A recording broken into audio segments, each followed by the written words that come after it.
Ladies and gentlemen, welcome in. And we've got an interesting video for you today by the man himself, TimTheTatman. Okay, we're going to be talking about Nickmercs and how Nick doesn't really do YouTube intros anymore. And should you, as a new creator, do YouTube intros and why it's a big deal that Nick isn't doing them and what you can take away from all this. So, ladies and gentlemen, welcome in. My name is Laura and I'm a digital advertiser for the better part of 10 years. Been doing content creation for, well, let's just say most of that. Okay, so, and we're going to break this down. We're going to check this out. We're not going to watch the whole video because I think the value is really in the very beginning. But let's see what y'all can get from TimTheTatman talking about Nickmercs or reacting to reacting chat. We've gone full meta. I'm assuming most of you saw this because most of you watch Nick as well. But YouTube intros? I don't know. I just don't want to do them. To be honest with you. I'm sorry. I didn't expect it to come out of the gate so funny. I like doing them every now and then. It was fun for a while. You know, I think I just ended up getting like bored of it. You know, it was fun. You know, we went over to Apex intro. I don't know. Just don't want to do them. I do YouTube intros. Like I sit here with Gary for like half an hour before every stream and just record a bunch. I'm gonna pause right there. Listen, chat. Before every stream or after, depending on like what happens, right? They sit for like half an hour to an hour and record like however many episodes they're doing for the next day. They're going to record them as the intro to the YouTube video, right? So like in my videos when it's like, hi, I'm doing this thing, I just do that live and I do that part of the segment. That way my editors can just hear, here it is, right? I just give them the timestamps. This is like, if you're trying to do, first of all, if you're trying to do YouTube intros, this is how you do it. You plan your segments ahead of time, record your intros so that you can splice it into the very beginning and then go from there. The intros are important because it gives your video context. This was something that when I started making curated videos, I didn't think about until actually one of my mods came and was like, Laura, like, you're just putting out these videos that you know what they are, but like other people don't necessarily. And I'm like, oh, exactly. So, right, exactly. The Laura Mirth fans, so, you know what I'm saying? Thank you, Al. Appreciate that. But yeah, that's why they're important, because they give context to your video. Nick's not doing them anymore. Well, but I'm sure we'll hop back on there soon enough. I think that's worst about no gluten is having bread. Honestly, I think that was kind of the end of it. And everything. You got a little break. That's all. Oh, I thought it was gonna be longer. It's like a 10-minute video. It's not too bad. Let's keep seeing. He fell off. It's not too bad. No, he did not. God, you guys are so stupid. Is it that bad? They are. I guess we have an overabundance of it, overflow. It hits. It's just like when you do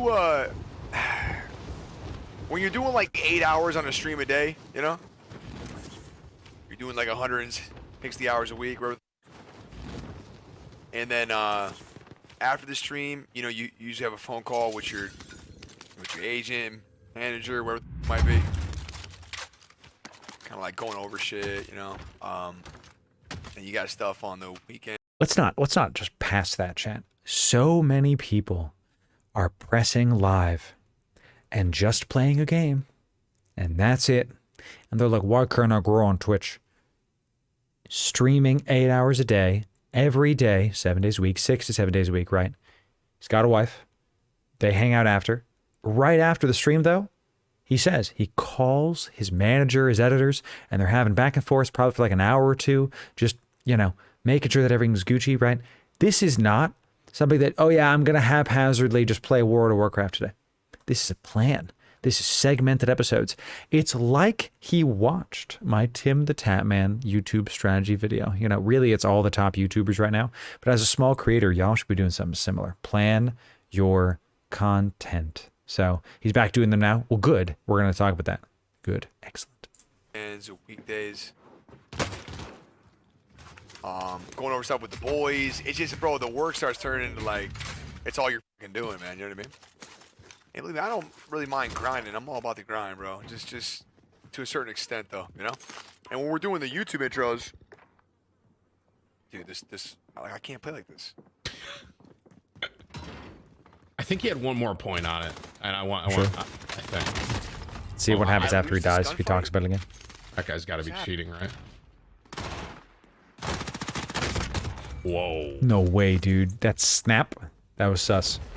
Yeah, all three of us are like, I don't know about that one. Here we go.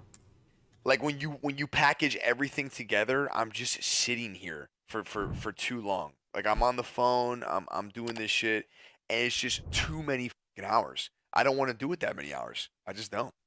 You know.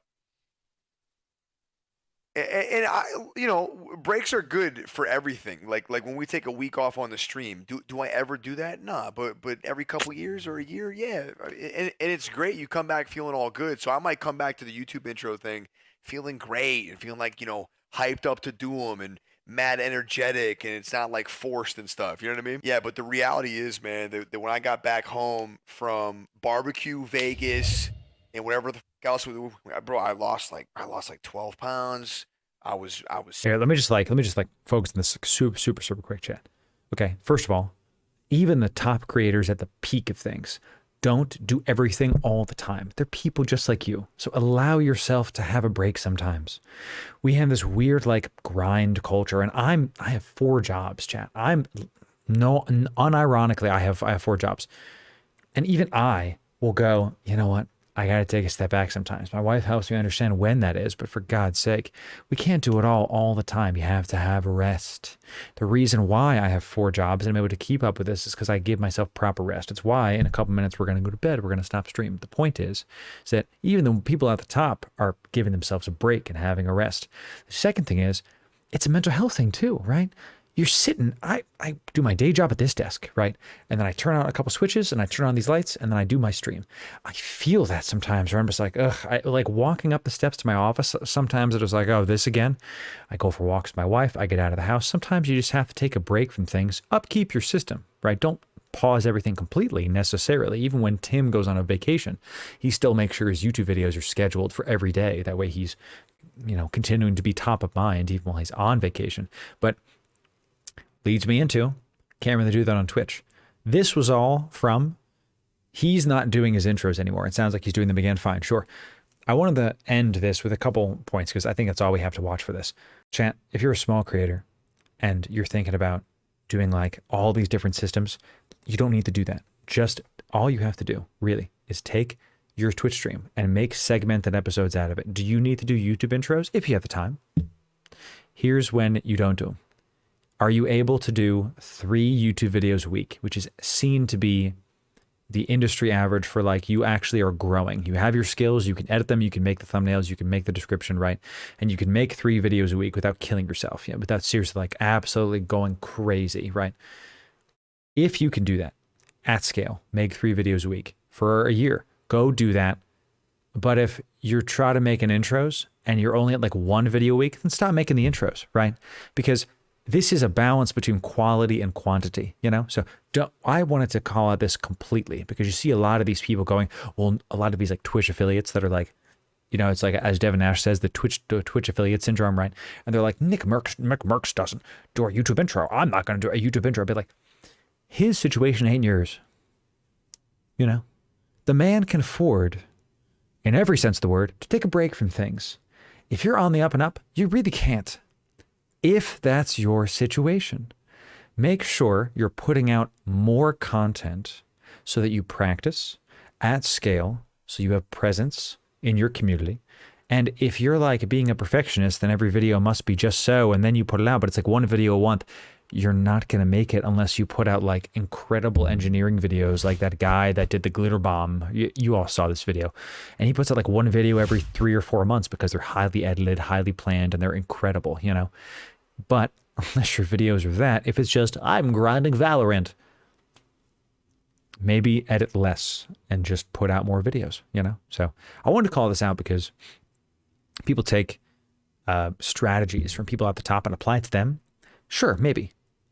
As long as you're putting out content at scale, top of mind of your community, and growing, you're doing well. Our brand stagnated when we went through a content drought various times throughout the last couple of years because I had to focus on the day job and all that stuff. We were doing it and all of a sudden content chilled. We were doing it and content chilled. But we've always been kind of going up. We've stagnated this past couple of years, but man, we're ready to grow. Now that we've signed to that new creative agency, we are absolutely, it's the biggest move in my career, chat. Sheesh. So very, very excited about this. So point is, if you're a brand new creator, don't copy what the guys are doing just because they're doing them. Make it apply to your unique situation. And secondly, even the top streamers take mental health breaks from work and they organize their life around their work just so that they have a break. So you can do the same. And third, man, and this is the most important one, your stream ain't just your stream and shouldn't be. Your brand needs to be bigger than Twitch, bigger than the platform. It's one of our monikers. If you want to figure out how to do all that stuff, make sure you sub to this. If you enjoyed the video, make sure you press the like, and we'll see you in the next video. Thanks, y'all.